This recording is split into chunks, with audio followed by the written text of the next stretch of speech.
Hi, today we're going to talk about the hero's journey, or the monomyth, a way to analyze stories. And these stories could be texts or films or music or most things.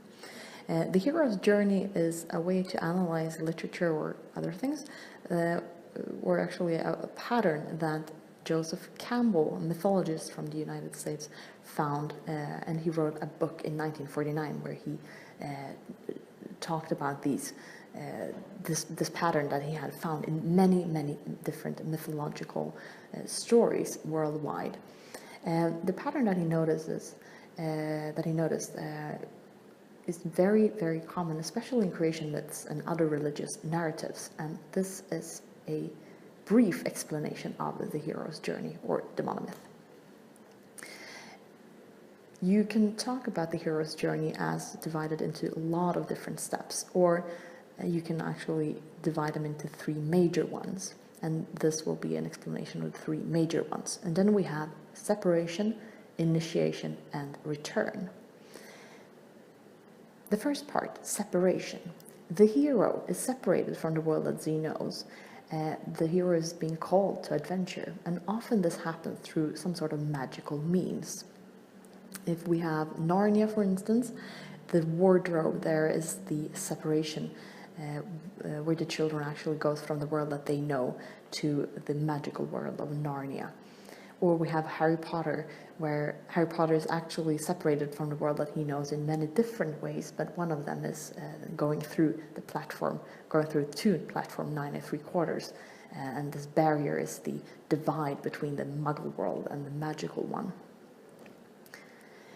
During the separation, we also can see that sometimes the hero seeks separation. And if I use The Lord of the Rings as an example here, Bilbo actually seeks separation from the Shire. He puts on the ring and escapes to the elves.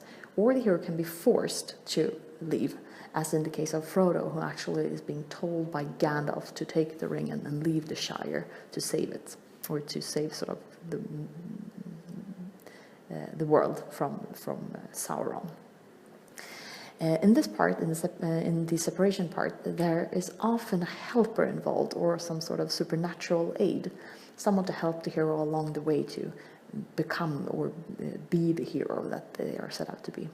And in the case of The Lord of the Rings, we have both Sam and Gandalf, and then of course we have Aragorn and a lot of other people who help Frodo along. But Sam is perhaps the most obvious one, who helps Frodo all the way. Next step is the initiation part, and here we have several different minor steps involved, and they are not always in the stories. And the thing about the monomyth is not that all the steps need to be involved, but you can generally find at least some of them. The hero is very often tested during this part, often 3 times. 3 is sort of the magical number. And these tests are put in the hero's way in order to make the hero stronger, or to make the hero realize that they actually are heroes. Sometimes the initiation part involves meeting the goddess or god. The hero falls in love, unconditionally, all-encompassing love. This does not really happen in The Lord of the Rings. I can't use an example from there. Initiation very often involves temptation. The hero is tempted to stray away from his or her quest. And in The Lord of the Rings, Frodo is definitely tempted by the ring itself, to put it on and to seize power for himself and not throw the ring away. Initiation very often involves the hero finding out what the ultimate boon or ultimate treasure is, what the hero is actually out to get or to achieve.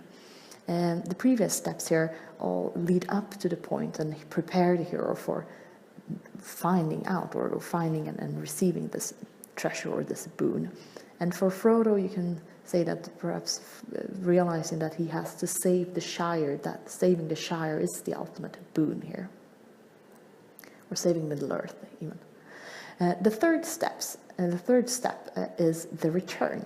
the hero actually often returns to the world that they knew before they were sent out here on this journey. And the hero then bestows the knowledge or the boon, the treasure, to the rest of the people. Or sometimes the hero actually does not want to return. Maybe they find the other world so good that they want to stay there, or they can't really face going back. They might refuse.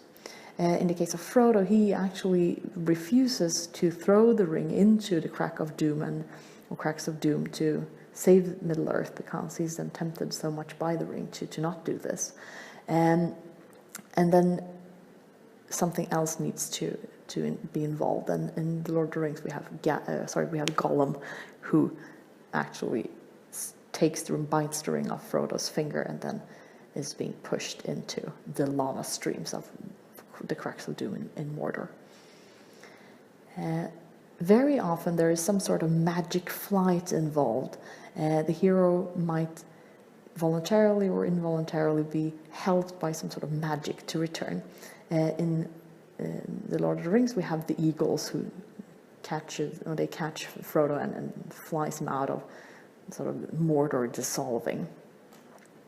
When the hero then is returned to the world that he or she knew before, the ultimate boon or the treasure and the knowledge they all help the hero to live free. They might live as they choose to live.